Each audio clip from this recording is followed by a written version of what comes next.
আসসালামু আলাইকুম, সবাই কেমন আছেন? আশা করি সবাই ভালো আছেন। আজকে আমরা খাবো জোলাপাতি, কচু দিয়ে, আলু দিয়ে আর ডিম দিয়ে এই সমস্ত দিয়ে জোলাপাতি খাবো। এখানে হচ্ছে নানা রকমের মসল্লা, আদা, হলুদ, এই ৩-৪ রকমের মসল্লা দিয়ে এখানে আমরা আজকে জোলাপাতি মানে টোলা পানি খাবো। কচু, ডিম, আলু।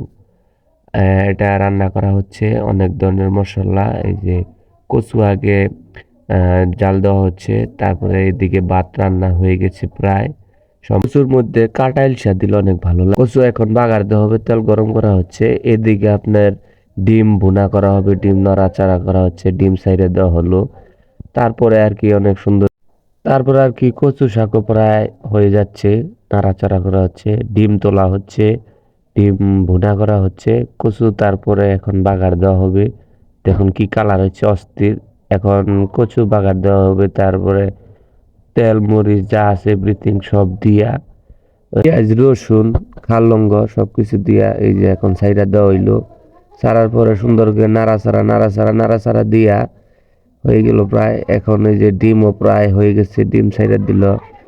আসলে কি কমু ভাই, অনেকে বৈশা খাইলে অনেক ভালো লাগে। আমরা বছরের শেষের দিকে এটা খাওয়া হয়, এই যে সবাই বৈশা খাইতাছি।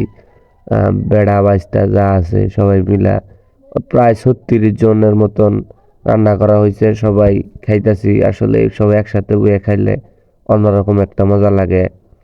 সবাই বইয়া মানে খাওয়া দাওয়া করতেছি, রাত হয়ে গেছে। আর রান্না বাড়া করতে করতে রাত হয়ে গেছে। যাই হোক, এখন বিদায় নেওয়ার পালা। ভিডিওটি কেমন লাগলো সবাই কমেন্টে বলে যাবেন। আর লাইক কমেন্ট করতে শেয়ার করতে ভুলবেন না। আর এরকম ভিডিও দেখতে চাইলে সবাই কমেন্টে বলে যাবেন। আর চ্যানেলটি সবাই সাবস্ক্রাইব করবেন। সবাই ভালো থাকবেন।